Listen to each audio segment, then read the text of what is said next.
All right, welcome into the Autzen Audibles Podcast. Matt Prehm, Erik Skopil, Jared Mack on this Monday, middle of the May month, May 15th. On our previous episode, we kind of went over the defense, Jared's projecting of the two deep post-spring. And today's exercise on the pod is going to be looking at Erik's version of the offensive side um, of the two deep. And like we did last show, Erik, I guess just was this difficult? Was there any positions going in? And we'll get to each position, by group. But was there any overarching themes or any arching, struggles you had forming this group? I mean, quarterback, running back, tight end, all of that was like pretty self-evident. I think anybody looking at it probably figures that part out. When you get into receiver and offensive line, I figure that's where we'll spend the most of our conversation. Those are where we get into just largely guesswork. It's difficult because of what we saw in the spring game to really parse through what rotations look like on the offensive line, where everybody fits at receiver.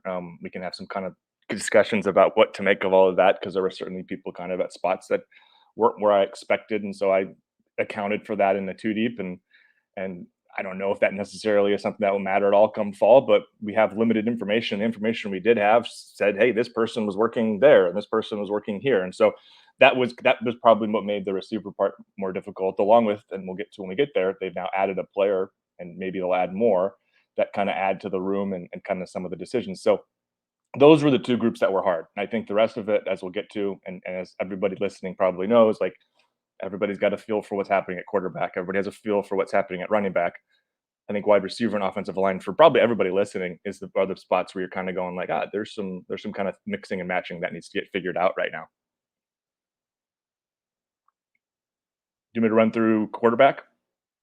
Yeah. Let's go to let's just have that segue right into the quarterback room, where this is like the most difficult position to project that we've had in years. Well, I mean, as we talked about several times during the spring, I mean, first time in a minute we haven't had like an actual quarterback battle of some kind. Like notable that Ty Thompson, I don't think spoke at all during spring. If this were a actual competition, they would have him at least pretend like he was and come up and address media for a second, maybe. But like, yeah, I mean, everybody kind of knows where this is at. You have three scholarship guys. Bo's the starter. I think Ty's pretty clearly the number two guy, and Austin's number three. And I don't think there's much to debate there in terms of the order. If you could maybe try to sell me on Ty had a rough spring game, and Austin's going to have a chance to catch him in the fall.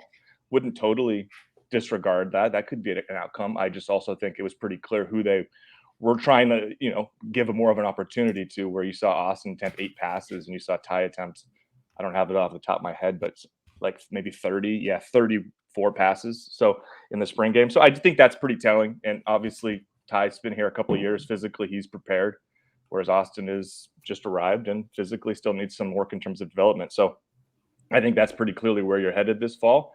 And I know people aren't thrilled with the backup quarterback situation. Probably shouldn't be based upon everything we've seen. At the same time, there aren't a lot of schools, I think, where you're going to go into a situation where it's significantly better, where you've got a guy who's like a surefire starting caliber quarterback as your backup, because guess what? Those guys hit the portal, as many had expected Ty to do. So that's kind of where you're at. I don't think there's any moves you expect them to be made, and this is your situation going into fall. Yeah, there's nothing there. It's Bo Nix and then everybody else. In terms of being upset about a backup quarterback situation, it's your backup quarterback. They're a backup for a reason. Even if they were good enough to start, they're clearly not good enough to start at the school that they're at, which could be Ty Thompson's case down the road. It might not be now, but it could be down the road. And I think Ty is an admirable backup. I think he showed you his skill set, his potential in some of his spring game throws. Some of the throws he's had over the course of his career. But he's just not better than Bo Nix. And Austin Novosad just isn't better than Ty Thompson. So it's a pretty clear 1, 2, 3. I think this and running back, like Erik said, are the clearest depth charts on the team, I would say. I think it's like by far. And then tight end as well. There's not much more for me to add to this, so I'm going to pose a question. What's our concern level of an injury and it derailing the season? Like, This is like the position they can't have an injury at. Like, We saw it last if year. an injury, any kind of like long-term injury happens, the team's in a really bad place. I mean, injury to anybody starting quarterback is going to derail a season. I think it's just like a basic premise, Matt. So if he goes down, it's tough. And I, and to the point we were making earlier, you don't have a backup where you feel, you just haven't seen him actually go out and really perform very well against non-FCS competition. I think he had a pretty good, a second half in 21 against Stony Brook, maybe when he came in. And he had some okay moments there, but like, those are kind of the highs of his career to this point. So you would be very concerned if he was forced to go out there against a Pac-12 school and start and lead your offense to win. That's not to say he can't do it, because physically I think he has the tools to be somebody who's very capable. But yeah, absolutely. Like this season's, the tenor totally shifts if Nix goes down, just like the tenor totally shifted last year when Nix went down. I know he ended up continuing to play, but even his inability to do some of the things and playing at 75-80% for a couple of weeks, you saw the impact there. So would be huge if Nix is unable to play for any extended period of time. Yeah, I mean, I was just going to say what Erik said. We saw it happen last year when Bo got hurt against Washington. It's a crippling blow. It's a significant impact to any team across the country. And for Oregon, I mean, at least they have a guy in Ty who has potential. At least they have a guy who's showcased his potential at points, who has a good arm, has been in the system for a couple of years. At least those are some of the positives. But yeah, I mean, it's like everybody. If somebody goes down who's a Heisman candidate, if Michael Penix went down, or if Caleb Williams went down, these are very difficult things to add. That's why quarterbacks are obviously the most valuable position in all of football. All right, let's shift now to running back. Another one, Erik, where you really struggled with making this depth chart? Oh yeah, man. I was really looking through film here, trying to figure out who was. No, I mean, and like you basically, again, this was what we expected. And this was really what was exciting about the way the running back room shaped up last year, was you had two guys really take over the reins, if you will, and both of them have added eligibility. So you're going to have this for at least 2 seasons, and Bucky will have maybe a decision to make at the end of this one. But Noah theoretically could be involved in your running room for three straight seasons as somebody who you're very reliable. So I think there's not much more to say here. Oregon has a great 1-2 with these pair. Statistically, they were the best in the Pac-12 last year. PFF, I think, had them in like 2 of the top 8 or 9 runners in the Pac-12. If you break it down just in terms of their grades. So these are high-end running backs. This is a really strong room. I've already talked about it. I did my position rankings post spring, and I had running back at number 2, I believe, on my list. I thought very high on it. I think the questions that we could get into, which aren't too deep related, is kind of what happens after these two. Is can Dante Dowdell work his way into a position where either you expand the running back room to 4, where you've got Jordan James and him and the other 2 carrying the ball with regularity, or is it a situation where he could jump Jordan James, or are we going to kind of see a similar rotation to last year? So I think those are the bigger questions, if you will, for the room. It's kind of, you've got Bucky, you've got Noah, and it's just last year they incorporated a third in Jordan, who ran, I thought, really well. Does that situation change at all? And I think that's the thing you're kind of maybe looking at most at running back going into the offseason. Yeah, I mean, the 1 and 2, it's clearly Bucky and then Noah Whittington. But to your point, Erik, those are the main questions: is who emerges as the third back. Last year, clearly it was Jordan James, specifically in that 14J package. I would imagine it would still be him again this season as the third running back. But Dante Dowdell and Jaden Lamar certainly looked the part physically. Dowdell had a couple good runs during the spring game. He was a 4-star recruit out of Picayune in Mississippi. And a big-time caliber recruit, so it was a huge get for Carlos Lachlan at the time, still is. He could be the future of the running back room, or it could be Lamar, or it could be James. I think that it's a very solid 5 running backs. You think about this time like a year ago, maybe 16 months ago, there were like 1 or 2 scholarship running backs on the roster, with Byron Cardwell and then other people whose names I can't remember off the top of my head. It's a significant difference. This is a significant upgrade at the running back room. And I mean, I would really love to see Dante Dowdell get a lot of reps, because I'm a big fan of his tape, a big fan of like how he plays. He reminds me more of Whittington than Bucky, but I think few running backs run like Bucky does. But I think he's a really good player. I think he's got a really bright future at Oregon, but he's going to have to wait a year, at least a year. I wonder where this group could go down, and I mean group, I guess I should say duo, Bucky and Noah, in terms of tag team groups at Oregon, and in the history of that position group, because I think they're better than Travis Dye and CJ Verdell collectively. Part of that is durability of Verdell not being able to stay healthy. I think Travis Dye was unreal in his, I guess, true normal senior season at Oregon. Mm-hmm. But the 3 previous years he shared the role with Verdell, and I think what we got out of Noah in 2022 is very similar or better than what Dye's role was like in a limited capacity. So I guess for me, the question isn't more so where does the position, line up from a depth chart standpoint, but where can Noah and where can Bucky, place themselves in the history of this position group. Coach Loughlin's talked a lot about, like, he wants to get this position back to where Gary Campbell had it. And I think they are. I think they're there. Mm-hmm. But that's the standard he's holding himself to. And that would be, players like LaMichael James and Kenyon Barner being in the depth chart at the same time. That would be Thomas Tyner and Royce Freeman being together. You could throw DeAnthony Thomas in there, Byron Marshall in there. I mean, they've had a long, long line of elite dudes. And I guess just for me is, where does this group stack? Where can they put themselves in the history of, running back tandems? Is it going to be the greatest? I don't think so, but they could probably be one of the top 2 or 3, 4 best tandems in the last 15, 20 years.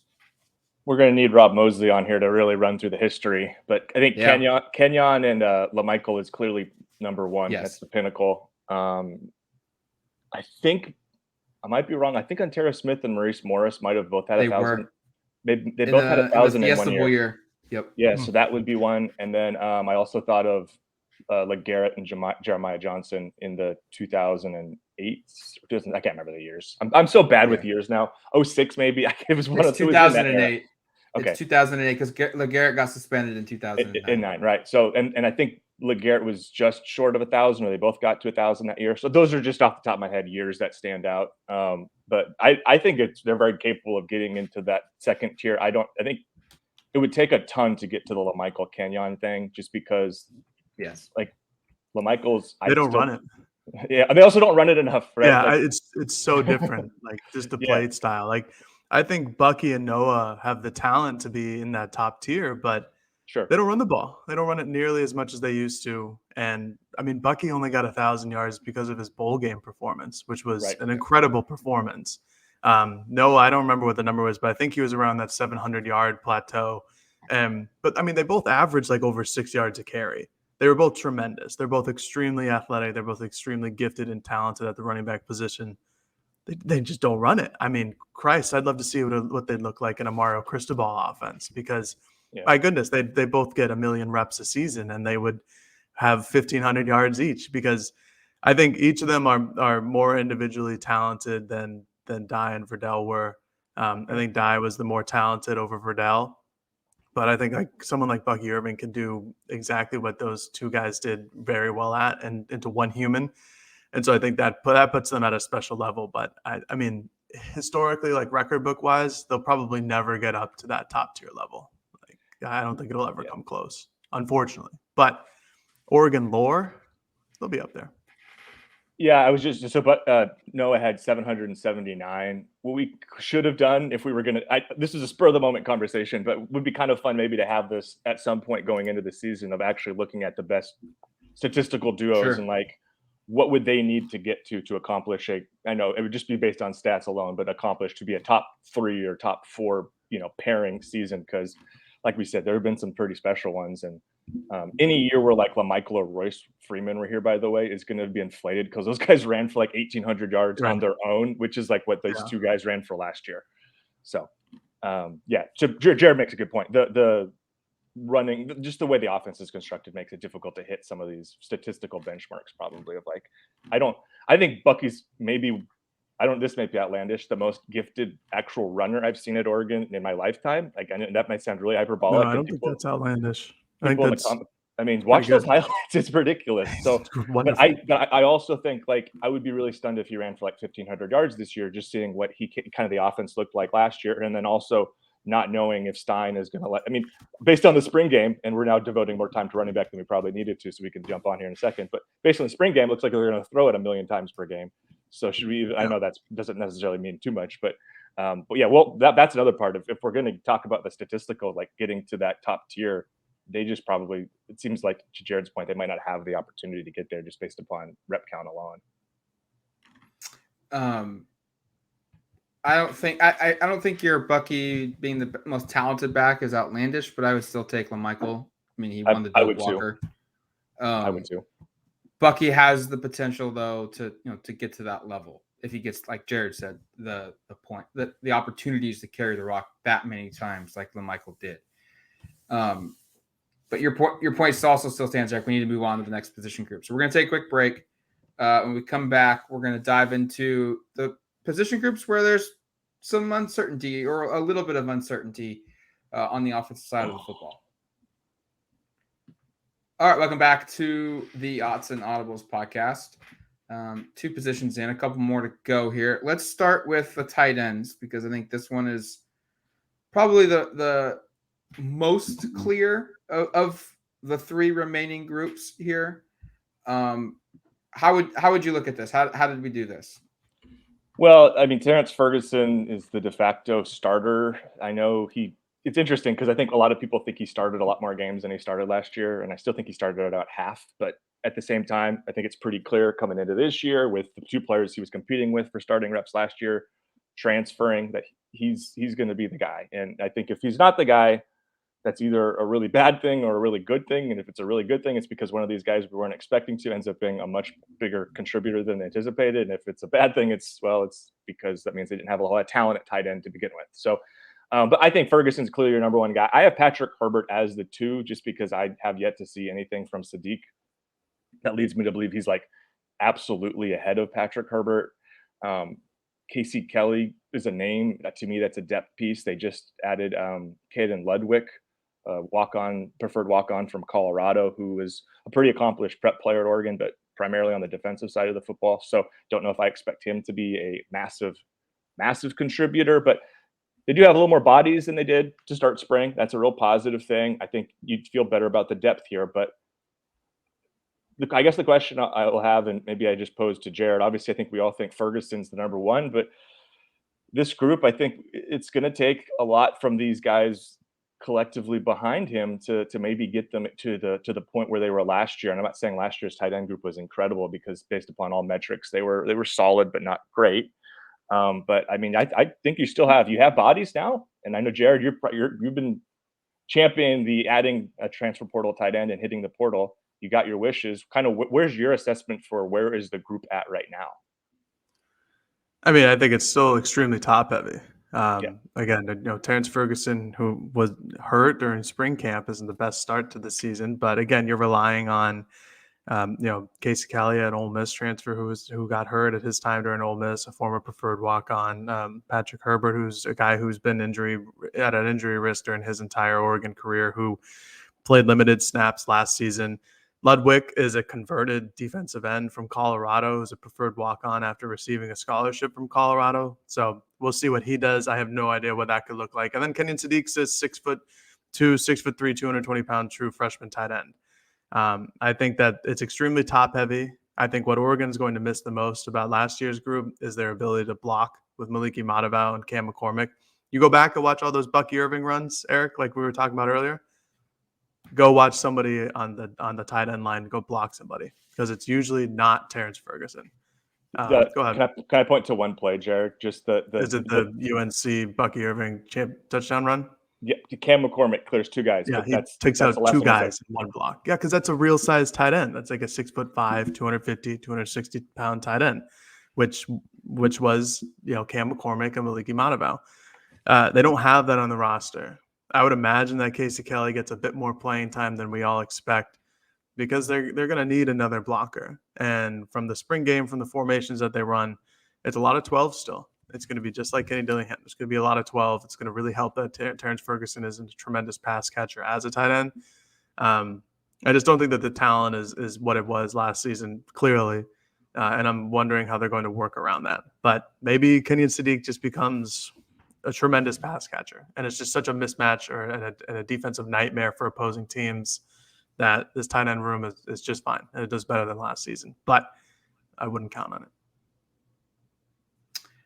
Yeah, I don't think there's going to be much movement here. So I agree with Jared's depth chart, or Eric's depth chart, excuse me.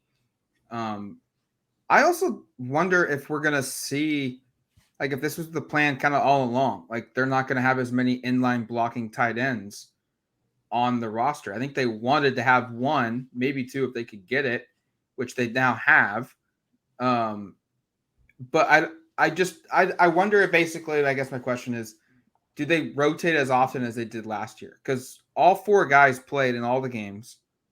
Patrick Herbert was the fewest on the snap count, I believe. Yeah.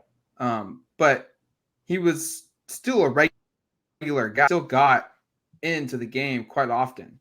Or I should say frequently he got into every single game. So I wonder if they just shortened the rotation down and from being four guys to maybe 2.5 or three guys. They've got their inline blocker and Patrick Herbert. They've got their star receiving tight end and Ferguson. And then Kenyon Sadiq is kind of like the wild card here. And then, Kelly's kind of the backup for Herbert if he can't be the inline blocker that they need him to be. I think the reality is if we're just taking a real appraisal of things, if Ferguson is as good as we think he could be, these concerns probably aren't as significant as we're making them out to be. At the same time, I think they're significant. I mean, I think they're legitimate ones. And I mean, that's the point. We don't have full clarity of exactly what this Will Stein offense wants to do with tight ends. But to Jared's point, in the spring game, at least, it looked like they try to use two. So if you're going to use two with any frequency, you want to have at least 3 or 4 that are capable. And it could be that they do just eliminate a person from there. I think I was looking at this a couple of days ago, and it was either 150 or 200 snaps that Herbert played as the low man on the 4-man totem pole from those 4 guys. So that's a decent sized role. If you were just to take those snaps and redisperse that over, if you were to say settle on I don't know, I think you're going to end up playing. You don't bring in Kelly not to play him. So I think you're going to play all 4 guys. Yeah, you're going to play all 4. I was trying to think of a way to condense it in my head. It just doesn't really make sense. So I think you're going to play 4, and I think you probably will see it play out similar to how it did last year in terms of the dispersal of those guys all playing 150 or more snaps. I think that's probably not unreasonable. And then it comes down to a matter of what matchups allow you to play who when, because I do think because of this is like very distinct different body types and skill sets at tight end in a way that like is unique from where we were, a handful of years ago, where it did feel like the majority of these guys were going to be all about the exact same time. Like 80% of tight ends, it felt like we're going to be the exact same type of body type tight end, or that was the goal. And now you're seeing a little bit of a delineation where, and I don't know if it was all Brock Bowers or just that general idea. You see it in the NFL, obviously, with Travis Kelce, of basically that being a pseudo wide receiver, but of just finding different body types and kind of building an offense around him. I think you can get really excited by the upside of what Ferguson can look like in a role, of what Sadiq can look like, on the outside as well. And then what do you have from as a blocker from the other 2 guys is kind of the question, because to Jared's point, I do think that's the concern. And Herbert was a good quality blocker last year. You hope that continues. You hope Kelly's the same, because that would be the one thing that I would be concerned about is you lost, I think, pretty clearly your 2 best blockers in the offseason, and you're hoping to replace them with guys that are at least comparable. And maybe, by the way, maybe Ludwig is just really physical. I mean, this is just tossing his name out here. He's a former defensive player, and maybe he's your Hunter Campmore, where it's like, okay, we don't really want to throw you the football, but just go out there and mash a guy for 6 to 8 downs a game, and we're happy. Yeah, and that's all they could ask him to do. I wouldn't be surprised. But Matt, thank you for bringing up the tight end depth chart, because that's exactly what it's going to be, and they're going to play all 4 guys. There's no way to consolidate those snaps. They're going to need all 4 of those tight ends, which was why I was banging on the door for bringing in all 4, 4 or 5 scholarship tight ends, which they sort of did this off season, but it's because they're going to play them. Again, Will Stein, if you go back and watch his UTSA film, it's, again, very similar offense to what Kenny Dillingham ran last year, where it was a lot of 12 personnel. Sometimes, it was 14 personnel. I know it was Josh Connolly on the field instead of another tight end, but it's a lot of 12. They're going to use those mismatches to their favor. They're going to try to set the edge on running plays. This is why they were such an effective offense last year. And to be that again, they're going to need all the tight ends to play. So I think Casey Kelly's going to play more than we all expect. I think Kenyon Sadiq's going to be thrown into the fire and kind of just a trial by air process there earlier in the season, because that's the one kid where I feel like if he doesn't get up to what college football is and doesn't start to perform at a reasonably well level, that if they are going to consolidate minutes, it might be from Kenyon Sadiq, just to see his physicality on the field and if he can translate.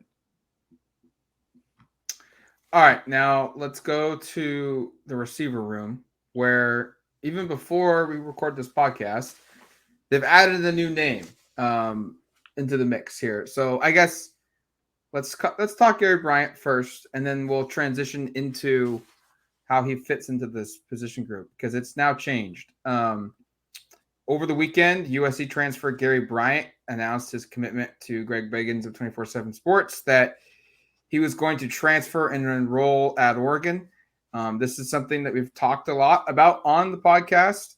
I think the biggest question was like, hey, they clearly see something in that slot position, or the return game, or just the overall receiver room, that they felt like even with some proven guys, with some established guys, some high-profile recruits coming in, they wanted more talent. They've raised the bar here a little bit, and Gary Bryant will now join a group that all of a sudden it was just Chris Hudson in the slot essentially, and now they've got 3 or 4 guys, and Hudson can play elsewhere too. Yeah, and that's what makes, when we get to my depth chart in a second, I do have 2. I've got one pre-Gary Bryant, one post-Gary Bryant that I updated last night, and it's becoming even more difficult to figure out how this works. This is going to be the position group offensively. I think that is the hardest, but we'll talk about that in a second. No, I think to the Gary Bryant part, some kind of baseline stuff. Top 50 recruit out of high school. This was somebody who was really highly regarded as a prep out of Los Angeles. Really has 1 year of productivity. At 2021, he had about 500 and I think it was like 75 yards receiving and 7 touchdowns. 2020, barely played. 2022, played a couple of games, chose to redshirt. I think everybody assumes because he was going to transfer, kind of the Byron Cardwell equivalent almost. I know there was some injury stuff in there mixed in as well, but this is somebody who you're looking at 2021 going, he was a really, really productive player that year. That was also, we have to note, a really weird year for USC.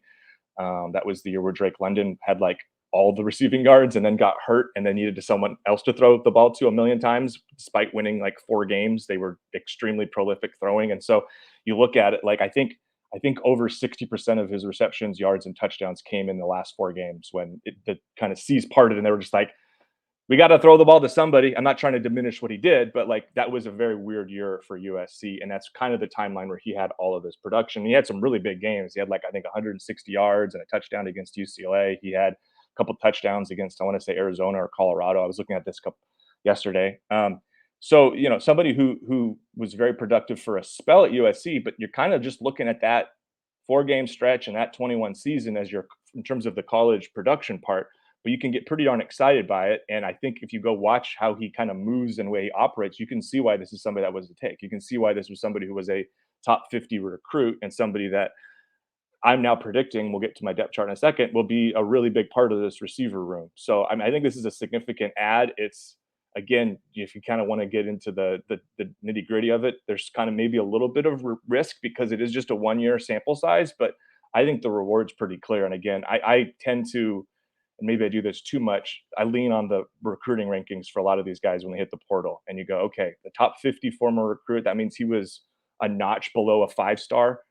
That's a guy who there was a lot of excitement for coming out. And I think there should be still excitement now that he's arrived at Oregon. Certainly should still be excitement. Erik, do you want to just jump into your depth chart so we can kind of talk about what it'll look like with the team? Love to. Let me just, do you want me to do both or should I just do just the Gary Bryant one? Let's do only Bryant. Okay. So with Brian in here, I'm now utilizing the or machine to the point where I think Mario Cristobal would be proud. At X, I have Troy as the clear-cut starter, and then behind him, I have Gary Bryant or Chris Hudson. I'm just trying to figure out where those guys fit. Hudson was working at X a lot in the spring game. I looked based on the stats. I think 370 snaps in the slot, 230 about outside looked like. So he's got a little bit of experience there. So I have him slotted there. Z, I still have Trayshawn Holden as the top guy. I have Justice Lowe as the number 2. You can convince me Jurion Dickey should be there. That's fine. I just haven't seen him do anything at Oregon yet. So sight unseen, it's hard for me to throw a guy in there. In the slot, I have 3 ors. I went Tez, Chris Hudson, Gary Bryant, or. To be honest, Hello, Mario Cristobal. Yeah, I was just gonna say, to be honest, I don't feel great about it because I used 3 ors here, and as a rule, I try to avoid it. But this is, I think, kind of challenging in terms of just figuring out how all of this fits and matches. Another part here is that Trayshawn Holden was in the slot in the spring game. I don't know how much we want to make out of that. And Jared had, I think, a reasonable kind of response and retort to that, which was his other receiver on the field at that time was Justice Lowe, who was a Z receiver himself, and maybe it made more sense to have Trayshawn work somewhere else. I also thought, and I talked to somebody who I respect their opinion a great deal, that they really liked the way that looked of just a bigger body in the slot. So I could see that being a place they go to this year. But my point really is, like, I think you look at this and you go, Troy's clearly your X. And then there's like 4 guys that are out there that could easily be his backup at X or a starter at one of the other 2 positions. And so I don't know. Jared, do you find it to be any more clear cut than this, or did you have any disagreements, or where are you at with kind of where everything stands at receiver? No Kyler Casper. Kyler was the last one to miss the cut, and it was only because he was working at X previously, and I wanted to make room for Gary and Chris there. But so you have Tez Johnson as a backup X. I have Gary Bryant and Chris Hudson as the backup X. Okay. I'm gonna send over. I'll send it over to you. Yeah, I was looking at your post spring game one, which I was trying to in and out all the things. You have Kyler here as an X in your post spring game though.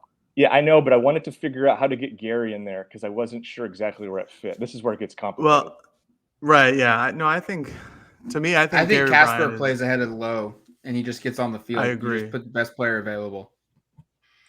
Yeah, because I think Gary Bryant is a true slot guy. And I think that Tez has that positional flexibility, as does Chris Hudson. But I think another point from the spring game with Chris Hudson is that he wasn't really playing slot. It was he was playing X or Z outside of Tez Johnson. X. Yeah. But that might be because of the personnel issue as it was on the green team as well, because Chris Hudson has at least been in the system and has played X a lot in his career, while Tez Johnson has been primarily just a slot guy. So that could just be another positional thing in the spring game, but I don't really know what to make of that either. I think that there's a load of options here. And I think that's wonderful for Oregon because for a long time it didn't really seem like there'd be a lot of options, especially when you consider how many guys entered the transfer portal or went to the NFL and just graduated. Because it looked like for a while it was just going to be the Troy Franklin and Chris Hudson show, and maybe an appearance by Jurion Dickey as a true freshman, which on paper sounded okay, but now you have a lot of depth. Gary Bryant, Tez Johnson, Trayshawn Holden, those guys are all starters at a former school, 2 Power 5 level. Tez Johnson was just an absolute baller at Troy. They're all very talented. I really like the Gary Bryant addition. I think that just kind of firms up any injury problems. You got another guy there. You don't have to go to the Justice Lowe or Kyler Casper level, even though I like both players, and I think that Casper could be a really good player. You now have a proven guy as a potential, like, hey, we need you to step up and play a lot of minutes. It's like, okay, cool. And you have Gary Bryant or Chris Hudson, whoever's on the bench at that point, to step in there and play a lot of minutes, which is a luxury. That's what it's all about too, is having good overall depth and having depth pieces that that you can be confident that they're going to play when their number is called upon. So I think it's good. I think for a depth chart purpose, I think it's tough because we still don't know.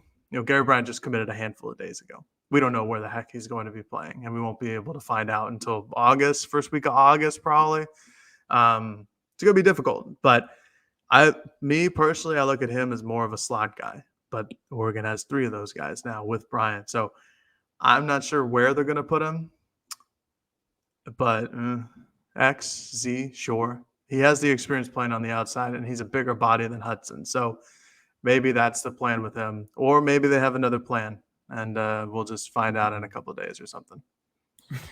Just a couple. Tomorrow, every Wednesday. Couple days. Mhm. I like this group now. It's a good thing that for this exercise, Erik had a really hard time figuring out where to put dudes. I view it as, because that means you've got a lot of talent. And I think your top group of Franklin, Hudson, Tez, Trayshawn Holden, and Gary Bryant Jr. is really good. And this basically gives you an opportunity for Jurion Dickey, the 5-star freshman receiver who wasn't here for spring ball. We should note that. It's pretty notable. If he is someone that has to play, it means he's really good. Yeah. But there's not going to be this pressure on him like there was Troy, like there was for some other guys at other positions and other sports, to show up and have to be the guy and week in, week out, be the dude. And I think receiver is probably the easiest position on the offensive side of the football to show up and just play and make an impact. But it just alleviates a lot of the pressure that you originally thought when he signed with Oregon, that Jurion Dickey had to be a guy, had to be a big piece. I mean, even to an extent, Ashton Cozart too. He's not on this depth chart either. So I think Oregon's got some options. I think if Justice Lowe or if Kyle Casper can fend off one of those freshmen, it's probably a good thing because those guys have improved then. They've gotten better. I think this position group in February looked very thin, and now all of a sudden we got options. There's a lot of options for this position group.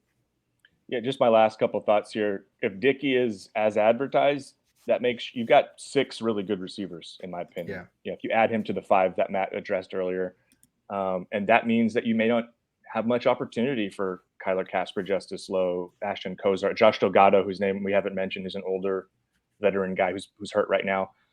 Those guys might just not have much opportunity. As like even last year's offense where they tried to play a lot of guys, they didn't really need 6 scholarship receivers to have great years. They really only used 4 or 5 for the most part all year. So they're fine from a depth perspective, in my opinion. And if you do deal with, knock on wood, an injury or two, I think you feel pretty good, because the other point I'll make is just like, because it's so hard to pinpoint where these guys fit, I think that's a very good thing, because most of these guys have history playing slot and outside. And you've got Troy at one spot. And so it's just about mixing and matching with the rest of the group. And it's not going to be a very long defense, but the only thing I would say on Justice Lowe was that was purely, I had Casper and Lowe kind of on the same tier as players, and one played Z, one played X. I knew Chris was working at X in the spring game, so that's why I went with removing Casper at X and keeping Lowe there. Not a very strong one. The other point I'll make, and this would be a quick thought, is just, and I don't think it would matter a ton, but it would impact things. Just if Justice Lowe actually caught that touchdown pass, I know it's so silly, but just think about the conversations we have after a spring game, because it's the only opportunity in so long to watch these guys play. If we were like, well, Justice Lowe did have 58 yards and a touchdown in the spring game, you would have a little bit more ammunition to be like, yeah, he should be in the 2 deep. Whereas very, very, very, very close to catching the football. Very, very close. Balls brought out at the last time, and now it's like, he's not in there. He's not going to be one of the guys. So that just Breaking speaks news. to Dylan Raiola. No, Nashad Strother to Oregon. Oh! Sorry to interrupt, That's what Erik. we touched on with your offensive 2 deep. Yeah, this is fun. Live podcasting. We've got to pivot here. Do we want to hit the offensive line? Yeah, let's go to the offensive line. The way we can include him in this conversation, I guess. Nashad Strother joins the group here. He's a transfer from Eastern Carolina. We had him on the target list, a VIP story, about a week and a half ago or so, of just the names to know once the portal closed. He was one of them. This is another interior offensive lineman that's going to come to Oregon. They've added a bunch this offseason. Yeah, no, he was left guard. That happens to be the position where there's the most, I would say, uncertainty at the moment. And I know we can take a lot of things we saw in the spring with a grain of salt. And then again, the fact that Angelau and Harper, two guys who we had kind of penciled in at the left side there, they didn't play in the spring game, so it's kind of hard to get a sense of where that stands. But they've got guys now on the interior. Like they've got players with a lot of players with starting experience. Stephen Jones, who is right now set as your starting right guard, has like 20 plus starts at Oregon. Marcus Harper, who was a fill-in last year on the left side at guard for Jones, and they moved walk around. That's why he was at left side, not right. Started like 10 games last year. And then you brought in Angelau, who's got a couple dozen starts. You brought in Strother now, who's got, I think, close to that number. I'm trying to look through here. About 20 something starts to his 17 career. starts. So that's the guy who's played a lot as well. So what you're looking at here is an offensive line. And I know it kind of interrupted my too deep, but you're looking at a spot here where you've got a lot of options at guard. And now you kind of wonder who the odd men, now it's going to be odd men out is. Because before to me, it felt like there was a clear-cut top 6 guys and you can only start 5. Well, if Strother, if you bring him in thinking he has a chance to start, now you've got 7 and you can only start 5. So we should note Strother does have an extra year after this year, so it's possible that he doesn't need to play and start immediately. And he's a guy that I really like and wanted to acquire now for future seasons, but certainly a name to know. And do you guys have any more thoughts on him that you wanted to share, or should I just run through my? It's actually more than 20. It's actually more than 20. Because he started last year too, right? It was the 17 plus the whatever he started in 22. Yeah, I think it's like 25. Yeah. He didn't start every game, but he played a lot. He was Eastern Carolina's highest rated offensive lineman in PFF. This was, I think, durability in the interior is just not there. Whether that's Junior Angelau, whether that's Marcus Harper, whether that's Stephen Jones, whether that's Jackson Powers Johnson. 3 of those 4, everyone but Harper, to my knowledge, has had some kind of injury during this season that's limited them, whether it's here or at another school. So I think this is a move to shore up some durability concerns, continue to raise the bar from a talent perspective. And like you said, Eric, it's a guy that's going to have multiple years of eligibility at Oregon when he shows up. He redshirted during the 2019 season, and then the 2020 year doesn't count. So 2021 was his redshirt freshman season. 2022 is his redshirt sophomore season. So he'll have 2 years of eligibility to play at Oregon, which I think is why you make this move. He's out quickly, but he's also got 1 or 2 years with you. If this was a guy that's a 3 or a 4 year transfer, it probably doesn't make a lot of sense, but he's experienced, and if he's really, really good, he could potentially be gone after this season, or he could come back for one final push and give you, one more senior year of college football. Yeah, no, I think that's the important part here, because you are looking at maybe a 2-year window rather than a 1. If it's just a 1-year window, that's where you kind of go, wow, something came up with Angelau or Harper and their physical stuff that is just not up to par. That would be the question I would have if this is a 1-year fill-in, because here's how I have the depth chart right now. I'll just run through that real quick, and then we can kind of chat about it and then this edition and how it fits. But on the left side, at left tackle, I have Josh Connerly backed up by Feope. On the left guard, I had Junior Angelau and Marcus Harper. Center, I had JPJ and Marcus Harper. Right guard, I had Stephen Jones and Kaviko Rogers. And right tackle, I had a Johnny Cornelius and George Silva.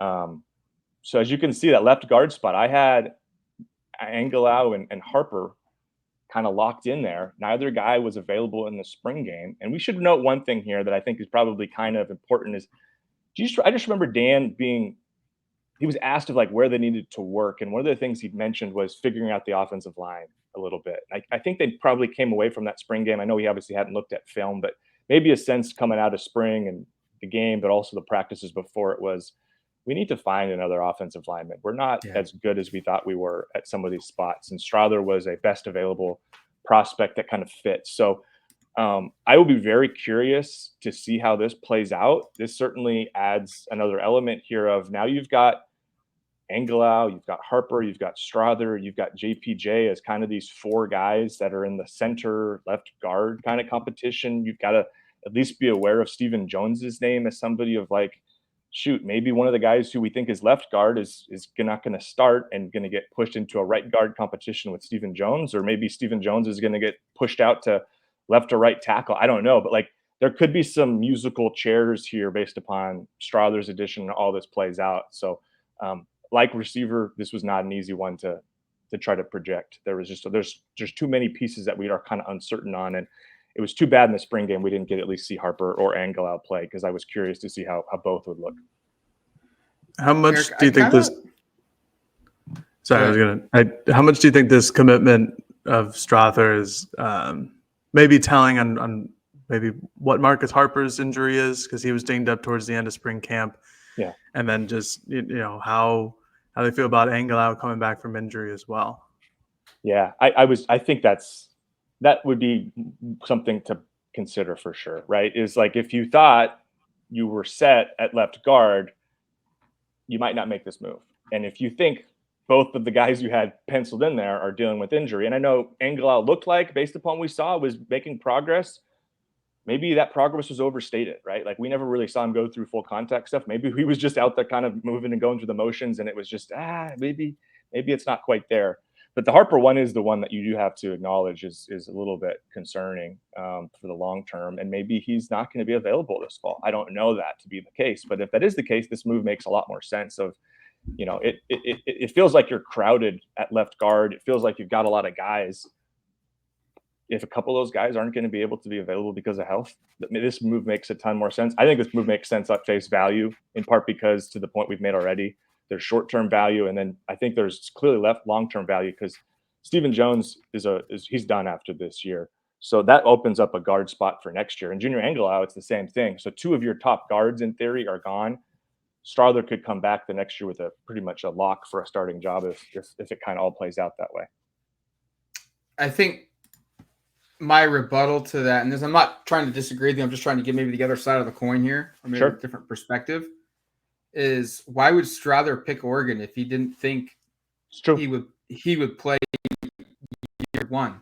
So I think Oregon has told him there's something there that we just don't know about, that Strother felt comfortable where, I mean, maybe he is one of the greatest players from a team perspective of, hey, I'm willing to wait 1 year to get 1 year at Oregon instead of going and getting 2 years at another Power 5 school that's going to compete for a conference championship somewhere else. But I got to think Strother felt comfortable with his opportunity to win a job or to play a lot as a guy off the bench in year one for Oregon in 2023, because there's something going on with the offensive line. We don't, I mean, I think I just have a hard time seeing someone miss all of spring ball and then say, I want to go, I have an opportunity to play for a bunch of Power 5 schools. I can compete for a league title, and I'm just going to sit for a year and play one when I have 2 years of eligibility left. Right. And I don't think the pitch ever was you have no chance of playing. But if he didn't win a job, in theory, he could fill in. And I guess just to wrap this up, and this wasn't something we wanted to address, but scholarship number, where is Oregon at right now? And I also know we can share Greg Biggins put in a crystal ball for a transfer portal player earlier today. So we might be getting close to full. Yeah, that was actually, the scholarship chart was actually going to be on my docket of stories to write for today, not to peel the layers back for what we're doing for work. But that puts Oregon at 84. That would mean Oregon has one available scholarship left, with Strother committing to the Ducks and Gary Bryant also committing to the Ducks. I'd be curious to see if we haven't had a guy not get into school in a while. We haven't had, maybe there's a retirement that we don't know about that could happen. Because there's some big names still on the board that Oregon's looking at. And, they've taken a receiver, they've taken an offensive lineman. They look good for a cornerback.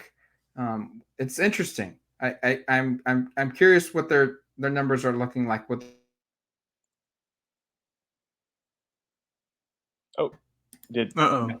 lost you, Matt. Last Am I back? half of your last sentence. We lost you.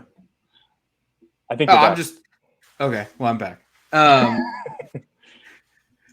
I just think that I'm curious where they go because they've got one left, but maybe they've got some big names still on the board. Maybe they know someone's not getting into school. Maybe they know that someone's probably going to have to medically retire or something, and another scholarship opens up because there's a lot of big names left, and they've made some interesting choices: a receiver, an offensive lineman, and they haven't added another tight end. Like, I guess they did add a walk-on tight end, but they've got some holes at other spots too they could fill. Do we want to share the name that Greg Biggins used for the crystal ball? I haven't said it. Colorado corner Nico Reed was the player that received the crystal ball to Oregon today. That would make back-to-back years Oregon took like Colorado's best corner from the previous year because obviously Christian Gonzalez. Relationship with Demetrius Martin being the obvious sort of through line here. But this is a pretty good player last year at Colorado, which is obviously not a great program, but it's interesting if that's where they end up going to, just to Matt's point earlier with the scholarship situation, because we talked about corner. There are no clear superstar players there. They've got a lot of depth. They have a lot of numbers. So adding another, you figure you make that move thinking this guy is a big time contributor. Like, I don't see you adding a depth corner right now. You're not just throwing it out here to be, hey, in 2 years, this guy could be great. I think you're making the move to go, we need to get better, and this guy can get better. And obviously Demetrius has experience working with him at Colorado. So there's some sort of trust and some sort of sense that he can be a big contributor. Because I don't think you add this just to be like, yeah, he can be our fourth guy. Well, I agree, Eric, to start. But this goes back to Matt's point, because I was thinking about this yesterday as well. Like, I would not consider a cornerback, an offensive lineman, or another wide receiver to be very pressing needs on this team, right? Sure. Maybe wide receiver, if you want to pick one of them. But Nico Reed, although he was one of the better players in Colorado last year, I don't know how much that means because Colorado was sure pretty bad. Not to say that he's a bad player. I'm sure he's just fine. Also recruited by Brian Michalowski, another Oregon little connection there. But it's interesting because I wouldn't say that getting an offensive lineman or another cornerback is an extremely pressing need for Oregon. So I'm wondering if Dan Lanning has, slipped somewhere and has some extra scholarships open somehow. Like, maybe when we get back into fall, there's going to be a couple new assistant coaches on the staff that used to be players just a few months ago. I'm not sure. It just seems interesting that while they're still hitting the transfer portal really hard right now, seemingly, and picking up Strother and then picking up a crystal ball from Greg Biggins for Reed. That's pretty hard for a team that is using one scholarship now at 84. Usually teams like to keep it open. Clearly Dan is not doing that. So maybe Nico Reed is the last one, but there's still Zachariah Franklin, UTSA transfer, that I think a lot of people have been naming as a potential, or Oregon as a potential landing spot for him. And that would need another scholarship, and they can't go into fall camp with over 85. So I don't know. I agree with you, Matt. I've been kind of wondering, like, do we not know something here? Well, that's actually why I posed the question, was because I was going, okay, Strother gets you. I thought it was to 84. Reed, if there's a crystal ball from Greg Biggins, I'm just going like that's basically happening. So that gets you to 85, and I'm going, what am I missing here? Because Franklin's name being out there to me is so enticing that I just don't understand how that isn't somebody that you go all in on. And if you don't have a scholarship for him, you aren't allowed to go all in on him, because then you're pitching him on a walk-on situation, which he's not taking. So, yeah, I don't know. Something smells a little weird, Matt. I kind of agree with your point there. There's something amiss here. We'll see. Maybe it'll be nothing, but it also could be very much like, hey, there could be a guy who grad transfers, or Jared's point, medically retires or something. I mean, and just because we're going down the conspiracy theory here a little bit, to provide some, I guess, more fuel to that, I would look to the three positions that they've added guys. True. Receiver, offensive line, or corner, or DB. If Nico Reed does happen, which, like you said, Eric, if Greg Biggins is going to throw a crystal ball in, it's basically going to happen. That's how good his track record is. I would look to the DB room. I would look to the offensive line, and I would look to the receiver room and say, there's something here that we don't know about, because they wouldn't add these guys just to add them, because like Jared said, these are 3 positions that they've got a lot of depth, that they, there are other needs that could have been filled. So they know something. What? I don't know what that's what we have to figure out. I guess that's what our jobs are. Figure out what the staff knows. We are, we're Sherlock Holmes over here. This is exciting. Yes. All right, that's going to do it for us here on this Autzen Audibles podcast. Thank you for listening to the show. We'll be back later this week with another edition talking Oregon Ducks. I'm sure it's going to be some more fallout from an Oregon recruiting standpoint from a football perspective. But until then, you've been listening to the Autzen Audibles podcast. Talk to you later, folks. Peace.